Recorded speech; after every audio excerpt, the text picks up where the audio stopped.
Good morning junior. Good morning senior. ஒரு இன்ட்ரெஸ்டிங்கான story காட்டுறேன், அதை பாருங்க, உங்க ஒப்பீனியன் சொல்லுங்க. Fox and the Deer. ஒரு காட்டுல ஒரு அழகான குட்டி மானும் ஒரு காக்கையும் இருந்தது. ரெண்டு பேரும் நல்ல ஃப்ரெண்ட்ஸாக இருந்தாங்க.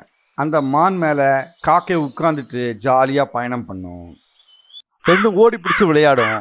இந்த மாதிரி ஜாலியாகவே இருக்கும் எப்பவும். அந்த மான் நிறைய புல்லெல்லாம் சாப்பிட்டு நல்ல கொழு கொழுன்னு அழகாக இருந்தது. அந்த காட்டில் ஒரு குள்ள நரி இருந்தது. ஒரு நாள் அந்த மானை அது மறைஞ்சிருந்து பார்த்தது.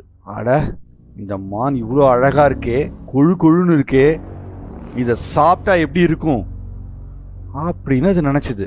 ஆனால் அது குள்ள நரி. மான் கொஞ்சம் பெருசாக இருந்தது. அதை கடிச்சு சாப்பிட்றது ரொம்ப கஷ்டம். மானை குள்ள நரியால் சண்டை போட்டு வின் பண்ணவும் முடியாது. அதனால் குள்ள நரி ஒரு பிளான் பண்ணிச்சு. அது மான்கிட்ட போய் முகத்தை சோகமாக வச்சுக்கிட்டு, நண்பனே, என் பேர் குள்ள நரி, இந்த காட்டுல தான் நான் வசிக்கிறேன், நம்ம ரெண்டு பேரும் நண்பர்களா இருக்கலாமா அப்படின்னு கேட்டது. அதுக்கு மான், இதுவரையிலும் நான் பார்த்ததே இல்லையே. நண்பனே, எனக்கு தாய் தகப்பன்கள்லாம் இல்ல, நண்பர்கள் யாரும் இல்ல, உறவினர்கள் யாரும் இல்ல. உன்னை நான் அடிக்கடி இந்த காட்டுல நான் பார்ப்பேன். நீ நானும் ஃப்ரெண்டா இருக்கலாம்னு நினைக்கிறேன். என்ன ஃப்ரெண்டா ஏத்துப்பியா அப்படின்னு பரிதாபமா ஃப்ரெண்ட்லியா கேட்டது. மானும் அதுக்கு சரின்னு சொல்லுச்சு. அப்ப காக்கா அந்த பக்கம் வந்தது. அது மானை பார்த்து, இது யாரு புதுசா உட்கார்ந்துருக்க அவன் பக்கத்துல அப்படின்னு கேட்டது. அதுக்கு மான், இது ஒரு நரி, நம்ம கூட ஃப்ரெண்டா இருக்கலாம் அப்படின்றதுக்காக நம்ம கிட்ட வந்திருக்கு. பாரு, இது புது ஆளு, நமக்கு அவரை பத்தி தெரியாது, அவரை உடனே ஃப்ரெண்டா எடுத்துக்க வேண்டாம், நாம அவர்கிட்ட ஜாகிரதையா இருப்போம் அப்படின்னு சொல்லுச்சு. அதுக்கு நரி, புதுசா இருந்தா என்ன, உங்களோட நட்பா இருக்கிறத நான் விரும்புறேன். நீங்க ரெண்டு பேரும் ஃப்ரெண்டா இருக்கீங்கல்ல, அத மாதிரி நானும் மானும் ஃப்ரெண்டா இருக்கோம் அப்படின்னு பதில் சொல்லுச்சு. மானுக்கும் அது சரின்னு பட்டுது. மானும் நரி நல்ல ஃப்ரெண்டா இருந்தாங்க.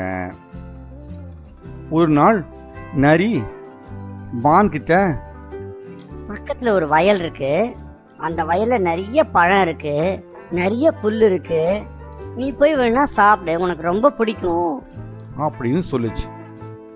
உடனே அந்த மானும் அதை நம்பி நேரம் அங்கே போச்சு.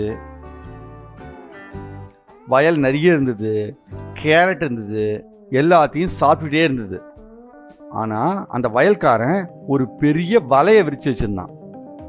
அந்த வலையில மான் மாட்டிச்சு. அதை காப்பாத்துங்க காப்பாத்துங்க காப்பாத்துங்கன்னு கத்துச்சு. அந்த வழியா நரி வந்தது. மான் நரிக்கிட்ட போய், நண்பா நண்பா, நீ சொன்னபடி நான் இங்க வந்து சாப்பிட்டேன், ஆனா வலையில மாட்டிக்கிட்டேன். நீ மாட்டிக்கணுன்றதுக்காக தானே நான் உன்னை இந்த வயலுக்கே கொண்டு வந்தேன் அப்படின்னு சொல்லி சிரிச்சது. நண்பா, என்ன இப்படி பேசுற அப்படின்னு மான் ஆச்சரியமா கேட்டது. அதுக்கு நரி, இப்ப வயல்காரன் வருவான், உன்னை அடிச்சு இங்கேயே போடுவான், நீ மயக்கமாயி கீழே விழுவ, உன்னை நான் ஃபுல்லா சாப்பிடுவேன், அதுக்கு தான் உன்னை இங்க மாட்டி விட்டேன் அப்படின்னு சொல்லிட்டு ஒரு மரத்துக்கு பின்னாடி போய் ஒளிஞ்சிச்சு. கொஞ்ச நேரத்துல காக்கா அந்த வந்து, நண்பா என்னை காப்பாத்தேன், நான் மாட்டிக்கிட்டேன் இங்க அப்படின்னு மான் கதறிச்சு. காக்கா அதுகிட்ட, என்ன ஆச்சு நண்பனே, உன் பேச்ச கேட்காம போயிட்டேன், நரியினுடைய சதியால இங்க நான் மாட்டிக்கிட்டேன், என்னை எப்படியாவது காப்பாத்து நண்பா அப்படின்னு சொல்லுச்சு.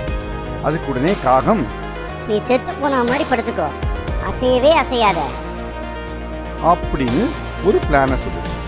உடனே மான் செத்து போன மாதிரி கீழே படுத்துது. தோட்டக்காரன் வந்தான். மான் வலையில மாட்டி செத்து போச்சுன்னு நினைச்சிட்டான். உடனே வலையெல்லாம் சுருட்டி தனியா எடுத்து வச்சான். மான் உடனே எழுந்து கடகடன்னு ஓடி தப்பிச்சு போச்சு. தோட்டக்காரனுக்கு கோவம் வந்துச்சு. தன் கையில் இருந்த கோடாலியால மானை பார்த்து விசிறி அடிச்சான். கோடாலி வேகமா வந்தது. மான் சடக்குன்னு நகர்ந்தது. அப்போ அந்த கோடாலி நேர போய் நரி மேல பட்டு நரி கத்திக்கிட்டே ஓடி போச்சு. கேடு நினைப்பவன் கேடை அனுபவிப்பான் அப்படின்னு ஆச்சு.